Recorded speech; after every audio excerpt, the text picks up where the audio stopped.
Oi, meu filho, tudo bem com vocês?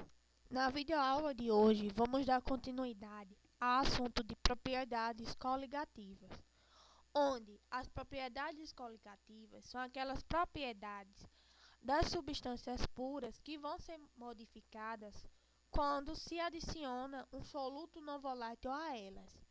Lembrando que um soluto não volátil é aquele tipo de soluto que vai causar alguma dificuldade no ponto de evaporação ou no ponto de congelamento. Existem quatro propriedades coligativas. São elas: tonoscopia, ebuloscopia, crioscopia e pressão osmótica ou osmose. Na videoaula anterior, estudamos sobre tonoscopia e ebuloscopia, onde vimos que tonoscopia é a propriedade coligativa que vai estudar a diminuição da pressão máxima de vapor de um solvente, e isso é causado pela adição de um soluto não volátil. Já a ebuloscopia é a propriedade coligativa que vai estudar a elevação da temperatura de ebulição do solvente em uma solução.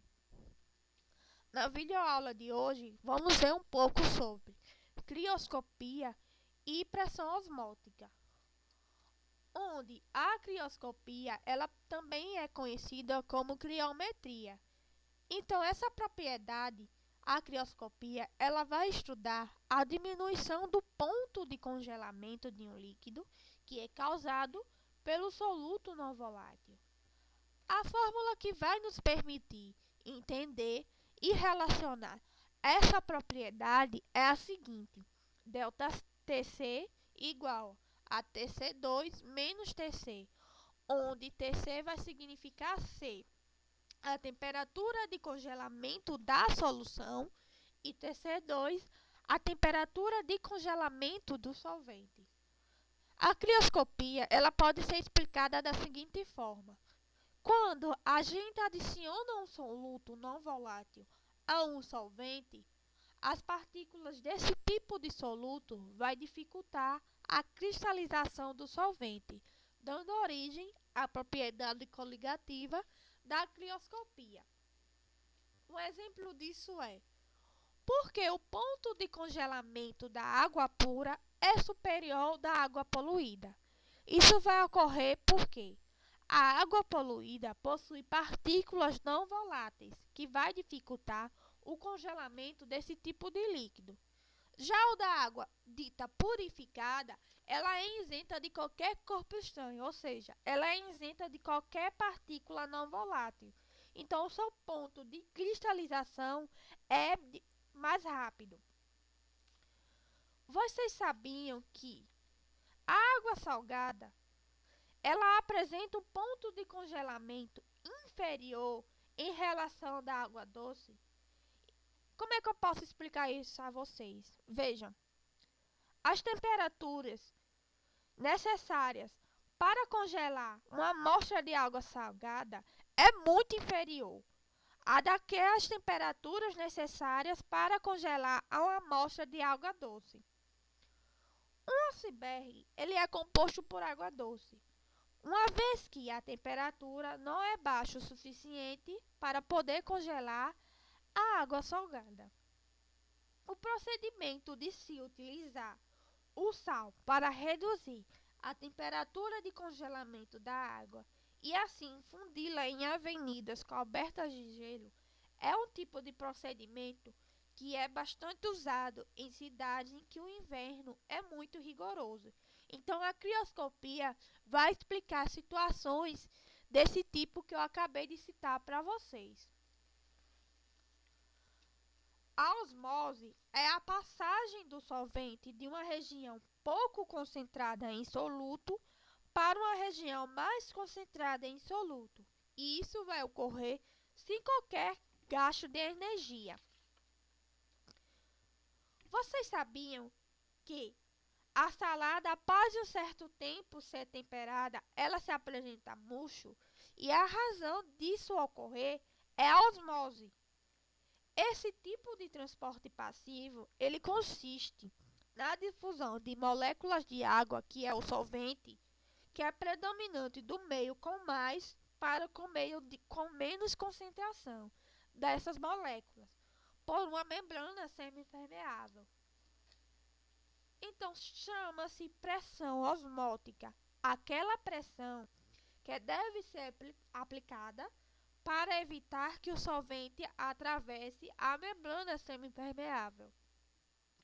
O valor da pressão osmótica ela vai depender de solução para solução.